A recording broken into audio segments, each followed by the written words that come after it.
Hi friends, എല്ലാവർക്കും ഒരിക്കൽ കൂടി നമ്മുടെ ചാനലിലേക്ക് സ്വാഗതം. അപ്പോൾ ഞാനിവിടെ ഉണ്ടാക്കാൻ പോകുന്നത് കണ്ണൂർ സ്പെഷ്യലായിട്ടുള്ള ചെമ്മീൻ കൽമാസാണ്. അപ്പോൾ നമുക്ക് പെട്ടെന്ന് വീഡിയോയിലേക്ക് പോയാലോ. വീഡിയോയിലേക്ക് പോകുന്നതിന് മുമ്പ് ചാനലൊന്ന് സബ്സ്ക്രൈബ് ചെയ്യാനും സപ്പോർട്ട് ചെയ്യാനും മറക്കരുതേ. അപ്പോൾ നമുക്ക് കൽമാസ് ഉണ്ടാക്കാൻ തുടങ്ങാം. ഞാനിപ്പം ചെമ്മീൻ വെച്ചിട്ടാണ് കൽമാസ് ഉണ്ടാക്കുന്നത്. അപ്പോൾ ചെമ്മീൻ ഞാനിപ്പോൾ ഒരു 300 ഗ്രാം ചെമ്മീൻ എടുത്തിട്ട് നന്നായിട്ട് ക്ലീൻ ചെയ്ത് വെച്ചിട്ടുണ്ട്. നമ്മൾ ഈ നടുക്കത്തെ നാരൊക്കെ എടുത്തിട്ട് നന്നായിട്ട് ക്ലീൻ ചെയ്തെടുത്തിട്ടുണ്ട്. അപ്പോൾ നമുക്കിതൊന്ന് ഫ്രൈ ചെയ്തെടുക്കണം. നമുക്ക് കുറച്ച് മസാല, മഞ്ഞൾപ്പൊടിയും മുളക് പൊടിയൊക്കെ ഇട്ടിട്ട് ഗരം മസാലയും ഉപ്പെല്ലാം ഇട്ടിട്ട് ഒന്ന് മാരിനേറ്റ് ചെയ്ത് വെക്കണം. ചുരുങ്ങിയത് ഒരു 5 മിനിറ്റെങ്കിലും, ഒരു 10 മിനിറ്റായാലും കുഴപ്പമൊന്നുമില്ല. അത്ര സമയം മാരിനേറ്റ് ചെയ്ത് വെക്കണം. അപ്പോൾ ഇതൊന്ന് നമ്മൾ അതിന് മുമ്പ് കട്ട് ചെയ്ത് വെക്കണം കേട്ടോ. ഈ ഒരു ചെമ്മീന് കുഞ്ഞതായിട്ട് ഒന്ന് കട്ട് ചെയ്ത് വെക്കാം നമുക്ക്. അപ്പോൾ ഞാനിവിടെ ചെമ്മീനെല്ലാം ചെറുതായിട്ട് കട്ട് ചെയ്തെടുത്തിട്ടുണ്ട്. ഇത്രയും പോകുന്ന ചെറിയ പീസായിട്ട് കട്ട് ചെയ്തെടുത്തിട്ടുണ്ട്. ഇനി നമുക്കിതിലേക്ക് മസാല ഒന്ന് പുരട്ടി വെക്കാം. ആദ്യം തന്നെ കുറച്ച് മഞ്ഞൾപ്പൊടി ഇട്ട് കൊടുക്കാം. ഒരു 1/4 ടീസ്പൂൺ മതി, ഇത്രയും മഞ്ഞൾ മതി.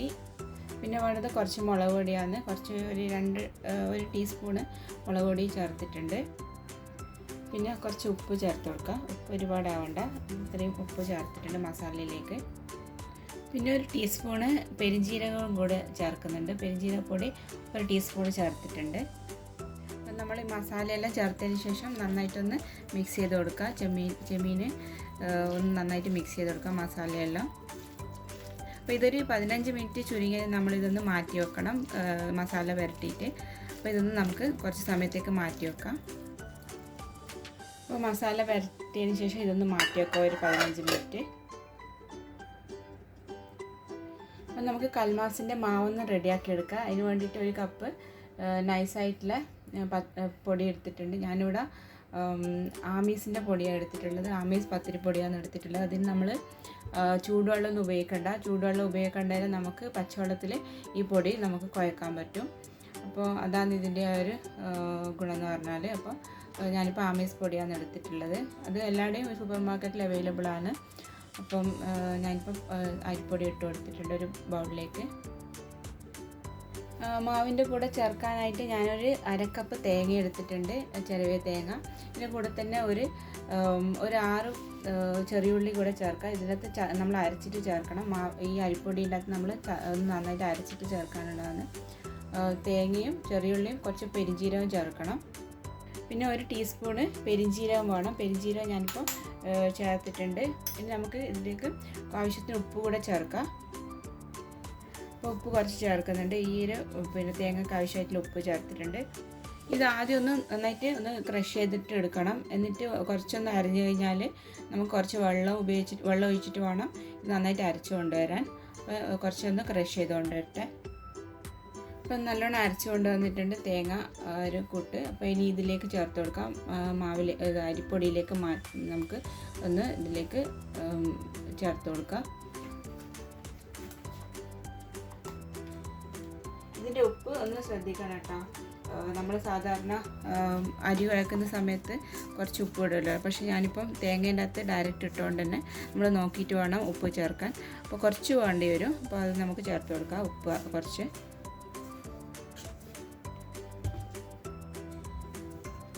കുറച്ച് മതി. ഈ ഒരു മാവിന് വേണ്ടിയിട്ടുള്ള കുറച്ച് ഉപ്പ് കൂടിപ്പോരുത്. അപ്പോൾ ഒരു 1/4 കപ്പ് വെള്ളം ഒഴിച്ചിട്ട് നന്നായിട്ട് ഇപ്പോൾ കുഴച്ചെടുക്കുന്നുണ്ട്. അപ്പോൾ ഈ ഒരു ഗ്ലാസ് അരിപ്പൊടിക്ക് നമ്മൾ ഏകദേശം ഒരു 1/4 കപ്പ് വെള്ളം വേണ്ടി വരും. പിന്നെ തേങ്ങേൻ്റെ ആ ഒരു കൂട്ടുണ്ടല്ലോ, അതും നമ്മൾ ഇട്ടല്ലോ. അപ്പോൾ ഏകദേശം ഒരു 1/4 കപ്പാണ് ഞാനിപ്പോൾ ഒഴിച്ചിട്ടുള്ളത്. അപ്പോൾ നിങ്ങളെ പൊടീൻ്റെ ആ ഒരു അളവിനനുസരിച്ചിട്ട് ചേർത്ത് കൊടുത്താൽ മതി. ഇപ്പോൾ ചൂടുവെള്ളത്തിലാണ് കുഴക്കുന്നുണ്ടെങ്കിൽ അതിനനുസരിച്ചിട്ടുള്ള അളവിന് വേണം വെള്ളം ചേർക്കാം. പിന്നെ നമ്മൾ തേങ്ങാക്കൂട്ട് ലാസ്റ്റ് ഇട്ടിട്ട് ഒന്ന് മിക്സ് ചെയ്തെടുത്താൽ മതി. ഇപ്പം ഞാനിപ്പോൾ നന്നായിട്ടൊന്ന് കുഴച്ചെടുക്കട്ടെ. അപ്പോൾ മാവ് ഞാനിവിടെ നന്നായിട്ട് കുഴച്ചെടുത്തിട്ടുണ്ട്. നല്ല സോഫ്റ്റ് ആയിട്ടുണ്ട്. നമുക്ക് മാറ്റി വെക്കാം. ഇത് നമ്മൾ ചെമ്മീൻ്റെ മസാല ഉണ്ടാക്കുന്ന സമയത്ത് ഇതൊന്ന് റെസ്റ്റ് ചെയ്യാൻ വെക്കാം. ഇത് മാറ്റി വെക്കാം. അപ്പോൾ ചെമ്മീൻ്റെ മസാല തയ്യാറാക്കാനായിട്ട് ഞാനിവിടെ ഒരു പാൻ ഇപ്പോൾ ചൂടാക്കി എടുത്തിട്ടുണ്ട്. അതിലേക്ക് നമുക്ക് ഒരു 3 ടേബിൾ സ്പൂണ് വെളിച്ചെണ്ണ ഒഴിച്ചു കൊടുക്കാം. വെളിച്ചെണ്ണ തന്നെ ചെയ്താൽ കൂടുതൽ നല്ല ടേസ്റ്റ് ഉണ്ടാവുക നമ്മുടെ ചെമ്മീൻ മസാല.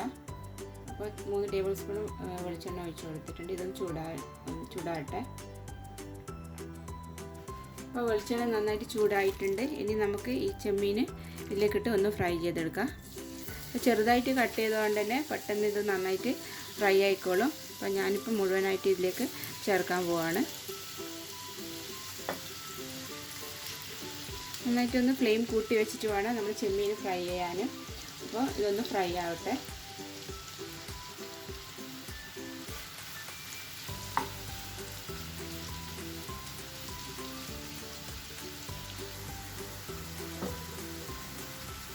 അപ്പോൾ നമ്മുടെ ചെമ്മീൻ ഒരുവിധം ഒന്ന് ഫ്രൈ ആയിട്ട് വരുന്നുണ്ട്. അപ്പോൾ നമുക്ക് നന്നായിട്ടൊന്ന് ഇളക്കിയെടുക്കാം. അപ്പോൾ ഇത് ഒരുപാടൊന്ന് ഡ്രൈ ആയിട്ട് പോകണ്ട, കുറച്ചൊന്ന് ഫ്രൈ ആയിട്ട് കിട്ടിയാൽ മതി. ഇനി കുറച്ചുകൂടെ ഒന്ന് ഫ്രൈ ആയിട്ട് വന്നാൽ മതി.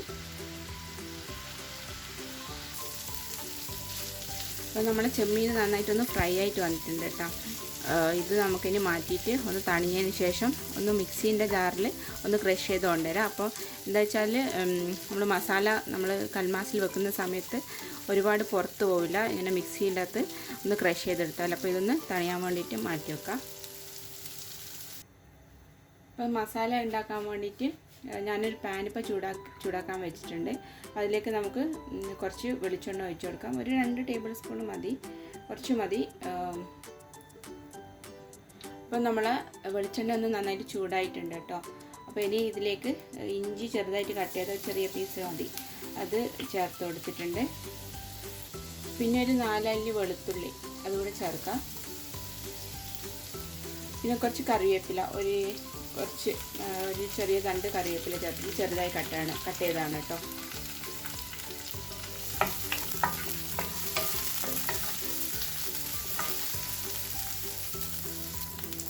ഇനി നമുക്കിതിലേക്ക് സവാള ചേർത്ത് കൊടുക്കാം. നമ്മൾ വെല്ലുള്ളിയാണ് എടുത്തിട്ടുള്ളത്, ഒരു 2 വലിയ ഉള്ളിയാണ് എടുത്തിട്ടുള്ളത്. അത് ചെറുതായി കട്ട് ചെയ്ത് ചേർത്ത് കൊടുത്തിട്ടുണ്ട്. അപ്പോൾ അത്യാവശ്യം മസാല ഉള്ളി വേണം, ഒരു 2 ഉള്ളിയെങ്കിലും ചുരുങ്ങിയത് വേണം. ചെറുതായി കട്ട് ചെയ്ത് ചേർത്ത് കൊടുത്തിട്ടുണ്ട് ഉള്ളി. നന്നായിട്ടത് ഒന്ന് വഴറ്റിയെടുക്കാം. ഒരുപാട് ഒന്നും ഇതാവേണ്ട, പക്ഷേ ട്രാൻസ്പെറൻ്റ് ആയിട്ട് കിട്ടണം. ഒരുപാട് ബ്രൗൺ കളറൊന്നും ആവേണ്ട. ഇത് വഴറ്റിയെടുക്കാൻ വേണ്ടിയിട്ടുള്ള കുറച്ച് ഉപ്പ് കൂടെ ചേർക്കാം.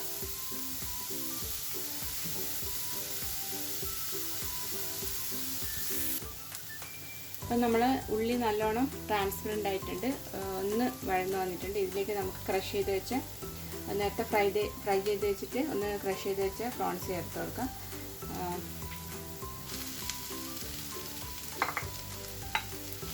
അപ്പം ഞാനിപ്പോൾ ഉള്ളിയിൽ കാര്യമായിട്ട് മസാലയൊന്നും ഇട്ടിട്ടില്ല, ഈവൻ മഞ്ഞൾപ്പൊടി പോലും ഇട്ടിട്ടില്ല. പക്ഷേ ഈ ഒരു മസാല നമുക്ക് ഒന്ന് മിക്സ് ചെയ്യുന്ന സമയത്ത് മൊത്തം എന്താ പറയണ്ടേ, നല്ല ബ്ലെൻഡായിട്ട് വരും. മസാലയൊക്കെ ഈ ഓൾറെഡി നമ്മൾ ചെമ്മീനിലെല്ലാം ചേർത്തിട്ടില്ല, മഞ്ഞൾപ്പൊടി മുളക് പൊടിയെല്ലാം. അപ്പോൾ ഈ ഉള്ളി മസാലേൻ്റെ അകത്തും ആ ഒരു മസാല ബ്ലെൻഡായിക്കോളും. അപ്പോൾ ഇത് കണ്ട മസാല റെഡി ആയിട്ടുണ്ട്. നന്നായിട്ടൊന്ന് വാട്ടിയെടുക്കാം ഒന്നുകൂടെ. അപ്പോൾ ഈ മസാല തണുക്കാൻ വേണ്ടിയിട്ട് ഒന്ന് മാറ്റി വെക്കാം. അപ്പം നമ്മളെ മാവ് ഇവിടെ റെഡി ആയിട്ടുണ്ട്, സെറ്റായിട്ടുണ്ട്. ഇനി ഇതിൻ്റെ അകത്ത് കുറച്ചൊരു ചെറിയൊരു ഉള്ള മാവ് എടുത്തിട്ട് നമുക്ക് ഒന്ന് ഇത് ഫില്ല് ചെയ്തെടുക്കാം. അപ്പോൾ ഈ മാവൊന്ന് നന്നായിട്ട് കൈ വെച്ചിട്ടൊന്ന് ഉരുട്ടി കൊടുക്കുക. ഉരുട്ടിയതിന് ശേഷം നമ്മൾ കയ്യിൽ കുറച്ച് വെള്ളമോ അല്ലെങ്കിൽ ഓയിലോ ഒന്ന് തടവി കൊടുക്കണം കേട്ടോ. അപ്പം നമുക്കിനി ഇത് കൽമാസം ഒന്ന് സെറ്റാക്കി എടുക്കാം. അപ്പോൾ അതിന് വേണ്ടിയിട്ട് ഞാനൊരു ഉരുളെടുത്തിട്ടുണ്ട്. കയ്യിൽ കുറച്ച് ഇത്രയും വലുപ്പത്തിലുള്ള ഉരുളെടുത്തിട്ടുണ്ട്. അപ്പോൾ ഏകദേശം ഇത്ര വേണ്ടി വരും നമ്മൾ കൽമാസം ഒന്ന് റോൾ ചെയ്തെടുക്കാൻ വേണ്ടിയിട്ട്. ഇത് കയ്യിൽ വെച്ചിട്ട് ഒന്ന് പരത്തി കൊടുക്കുക. അപ്പോൾ ഇത് ഫില്ല് ചെയ്യുന്ന സമയത്ത് നമ്മൾ ഇതിലേക്ക് നടുക്ക് വെച്ചിട്ടാണ് ഫില്ല് ചെയ്യേണ്ടത്. നടുക്ക് ഫില്ലിങ് വെച്ചിട്ട് വേണം ആക്കാൻ. ഞാനിപ്പോൾ 1.5 ടീസ്പൂണ് ഫില്ലിങ് ഇതിലേക്ക് വെച്ചിട്ടുണ്ട്. അപ്പം ജസ്റ്റ് ഇതുപോലെ തന്നെ ഒന്ന് ക്ലോസ് ചെയ്തെടുക്കുക. ഈ ഒരു രീതിയിൽ നമ്മൾ ക്ലോസ് ചെയ്തെടുക്കുന്നുണ്ട്. അപ്പം പ്രത്യേകം ഒന്ന് നോക്കേണ്ടത്, നമ്മളിപ്പം ഫില്ലിങ് വെച്ചതിന് ശേഷം ഇത് ഫില്ലിങ് പുറത്ത് പോകാതിരിക്കാൻ പ്രത്യേകം ഒന്ന് ശ്രദ്ധിച്ചാൽ മാത്രം മതി. അപ്പം ഞാനിപ്പോൾ ക്ലോസ് ചെയ്തെടുത്തിട്ടുണ്ട് കേട്ടോ. ഈ ഒരു കൽമാസിൻ്റെ ഫില്ലിങ് വെച്ചതിന് ശേഷം അരിമാവ് ഒന്ന് കവർ ചെയ്തെടുത്തിട്ടുണ്ട്. പിന്നെ നമുക്ക് കൈ വെച്ചിട്ട് ഒന്ന് റോൾ ചെയ്തെടുക്കുക. ജസ്റ്റ് ഒരു നമ്മൾ ഒരുപാട് ഹാർഡായിട്ടല്ല, ജസ്റ്റ് സോഫ്റ്റായിട്ട് വേണം ഇതൊക്കെ ചെയ്യാൻ. അപ്പോൾ നമ്മൾ എന്താ പറയണ്ടേ, ഇതൊന്ന് റോൾ ചെയ്തെടുത്തിട്ടുണ്ട്. നമുക്ക് കൈ വെച്ച് ജസ്റ്റ് ഒന്ന് പ്രസ് ചെയ്ത് കൊടുക്കാം. പ്രസ് ചെയ്യുന്ന സമയത്ത് തന്നെ ജസ്റ്റ് ഒന്ന് മൈൽഡായിട്ട് പ്രസ് ചെയ്താൽ മതി. അല്ലാന്നുണ്ടെങ്കിൽ ഇതിൻ്റെ ഫില്ലിങ് പുറത്തു പോകാൻ ചാൻസ് ഉണ്ട്. ജസ്റ്റ് ഇതുപോലെ തന്നെ ഒന്ന് നമ്മൾ ചെയ്ത് കൊടുത്താൽ മതി. നമ്മളിത് ആവി കയറ്റുന്ന സമയത്ത്, സ്റ്റീം ചെയ്യുന്ന സമയത്ത് ജസ്റ്റ് ഇതുപോലെ തന്നെ ആ ഒരു ഷേപ്പിൽ വന്നോളൂ. അപ്പം ജസ്റ്റ് ഇതുപോലെ തന്നെ ഞാൻ ഒന്ന് ഫില്ല് ചെയ്ത് കൊടുത്തിട്ടുണ്ട് മാവിലേക്ക്. അപ്പം നമുക്ക് ബാക്കിയുള്ള എല്ലാം ഇതുപോലെ തന്നെ റെഡിയാക്കി എടുക്കാം. അപ്പം നമ്മളെ കൽമാസ് എല്ലാം സ്റ്റീം ചെയ്തെടുക്കാൻ ഒന്ന് റെഡി ആയിട്ടുണ്ട്. ഇത് നമുക്ക് ഓരോന്നോരോന്നായിട്ട് ഇതിലേക്ക് വെച്ച് കൊടുക്കാം, സ്റ്റീമറിലേക്ക്. ഒറ്റ ടൈം ഞാനിപ്പോൾ 4 വെച്ച് കൊടുക്കുന്നത് ഒരു ഇതിലേക്ക്. അപ്പം നമുക്കിതൊന്ന് അടച്ച് വെച്ചിട്ട് ഒന്ന് സ്റ്റീം ചെയ്തെടുക്കാം. അപ്പോൾ ഒരു 15 മിനിറ്റ് നമുക്ക് ഒന്ന് സ്റ്റീം ചെയ്തെടുക്കേണ്ടത്. അപ്പം അതുവരെ വെയിറ്റ് ചെയ്യാം. അപ്പോൾ ഇതിപ്പം നമ്മൾ കുക്ക് ചെയ്യാൻ വെച്ചിട്ട് ഒരു 15 മിനിറ്റ് ആയിട്ടുണ്ട്. ഇത് നമുക്ക് ഒന്ന് തുറന്ന് നോക്കാം. അപ്പോൾ നമ്മളെ കൽമാസെല്ലാം നന്നായിട്ടൊന്ന് കുക്കായിട്ട് വന്നിട്ടുണ്ടാവും. അപ്പോൾ ഇത് നമുക്കൊന്ന് തണുക്കാനായിട്ട് മാറ്റി വെക്കാം. അപ്പം നമ്മളെ കൽമാസെല്ലാം നന്നായിട്ടൊന്ന് തണുത്തിട്ടുണ്ട്. ഇനി നമുക്കിതൊരു മസാലയിൽ ഒന്ന് കോട്ട് ചെയ്തിട്ട് ഒന്ന് ഫ്രൈ ചെയ്തെടുക്കേ വേണ്ടു. അപ്പം നമുക്കിനി മസാല ഒന്ന് തയ്യാറാക്കാം. ഇതിൻ്റെ ആദ്യം തന്നെ നമുക്ക് കുറച്ച് മഞ്ഞൾപ്പൊടി ഇട്ട് കൊടുക്കാം. മഞ്ഞൾപ്പൊടി ഒരു 1/4 ടീസ്പൂൺ മതി. പിന്നെ ഒരു ടീസ്പൂണ് മുളക് പൊടി എടുത്തിട്ടുണ്ട്. ഇതിപ്പോൾ 4 കൽമാസ് ഫ്രൈ ചെയ്യേണ്ട ആ ഒരു അളവിലാണ് ഞാനിപ്പം പറയുന്നത്. പിന്നെ ഒരു 1/4 ടീസ്പൂൺ ഗരം മസാലപ്പൊടി കൂടി വേണം കേട്ടോ. പിന്നെ ഒരു കുറച്ച് ഉപ്പ് കൂടെ വേണം. ഈ ഒരു മസാലക്ക് ആവശ്യമായിട്ടുള്ള ഉപ്പ് വേണം, ഒരുപാട് കൂടിപ്പോകണ്ട കേട്ടോ. അപ്പോൾ ഈ പൊടികളെല്ലാം നമുക്ക് കുറച്ച് വെള്ളം ഒഴിച്ചിട്ട് ഒന്ന് കലക്കിയെടുക്കാം. ഒരുപാട് വെള്ളം വേണ്ട, ജസ്റ്റ് അത് കോട്ടാകുന്ന രീതിയിലുള്ള ആ ഒരു മിക്സാന്ന് വേണ്ട. അപ്പം കുറച്ച് വെള്ളം ഒഴിച്ചിട്ട് നോക്കിയിട്ട് വേണം ഇതൊന്ന് മിക്സ് ചെയ്തെടുക്കാൻ. കുറച്ചുകൂടെ ഞാൻ ഒഴിക്കുന്നുണ്ട്. ഒരു ടേബിൾ സ്പൂൺ കൂടെ വെള്ളം ഒഴിച്ചിട്ടുണ്ട്. അപ്പോൾ നമ്മൾ ഈ ഒരു മസാല മിക്സ് ഇവിടെ റെഡി ആയിട്ടുണ്ട്. നമുക്കിത് കൽമാസ് ഒന്ന് ഇതിൻ്റെ അകത്ത് മുക്കിയിട്ട് വേണം ഒന്ന് ഫ്രൈ ചെയ്തെടുക്കാൻ. അപ്പം നമ്മളെ കൽമാസ് ഫ്രൈ ചെയ്തെടുക്കാൻ ഞാനിപ്പം ഒരു പാനിപ്പോൾ വെച്ച് കൊടുത്തിട്ടുണ്ട്. അതിലേക്ക് 2 ടീസ്പൂണ് നല്ല നെയ്യ് ചേർത്ത് കൊടുക്കുന്നുണ്ട്. ഞാനിപ്പോൾ നെയ്യിലാണ് കേട്ടോ ഈ ഒരു ഇത് ഫ്രൈ ചെയ്തെടുക്കുന്നത് കൽമാസ്. നമ്മൾ സാധാരണ ഓയിലിൻ്റെ അകത്ത് ഫ്രൈ ചെയ്താലും കുഴപ്പമൊന്നുമില്ല, പക്ഷേ നെയ്യിൽ ചെയ്താൽ കുറച്ചുകൂടെ നല്ല ടേസ്റ്റ് ഉണ്ടാവും, അതുകൊണ്ടാണ്. അപ്പം നമുക്ക് ഇതൊന്ന് കോട്ട് ചെയ്തതിന് ശേഷം ഇതിലേക്ക് വെച്ചിട്ട് ഒന്ന് നമുക്ക് ഫ്രൈ ചെയ്തെടുക്കാം.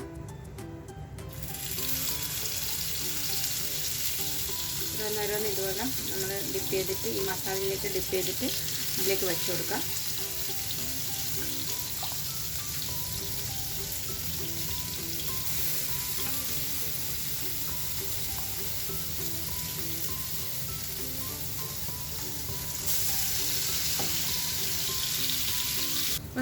നമ്മളെ കൽമാസ് ഒരു ഭാഗം ഒന്ന് തിരിച്ചിട്ട് കൊടുക്കുക. ഒരുപാട് ഫ്രൈ ഒന്നും ആവണ്ട, ജസ്റ്റ് ഒന്ന് ആ ഒരു കളറൊന്ന് മാറി കിട്ടിയാൽ മതി നമ്മുടെ മസാലേൻ്റെ.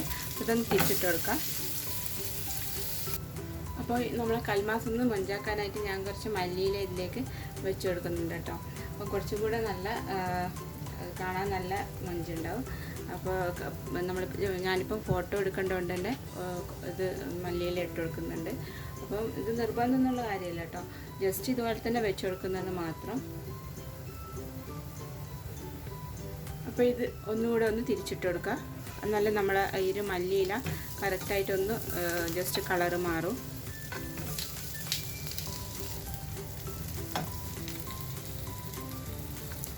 അപ്പം നമ്മുടെ കൽമാസ് ഇവിടെ റെഡി ആയിട്ടുണ്ട്. അത് കണ്ടില്ല, ജസ്റ്റ് നല്ല അടിപൊളിയായിട്ടുള്ള കൽമാസ് ഇവിടെ റെഡി ആയിട്ടുണ്ട്. നല്ല മൊഞ്ചുണ്ട് കാണാൻ. അപ്പോൾ എല്ലാവരും ഈ ഒരു റെസിപ്പി ഒന്ന് ട്രൈ ചെയ്ത് നോക്കണം. അപ്പോൾ വീഡിയോ ഇഷ്ടമായി ലൈക്ക് ചെയ്യാനും ഷെയർ ചെയ്യാനും പിന്നെ സബ്സ്ക്രൈബ് ചെയ്യാനും ഒന്നും മറക്കരുത്. അപ്പോൾ നെക്സ്റ്റ് നല്ലൊരു വീഡിയോ ആയിട്ട് കാണുന്നത് വരെ താങ്ക്സ് ഫോർ വാച്ചിങ്.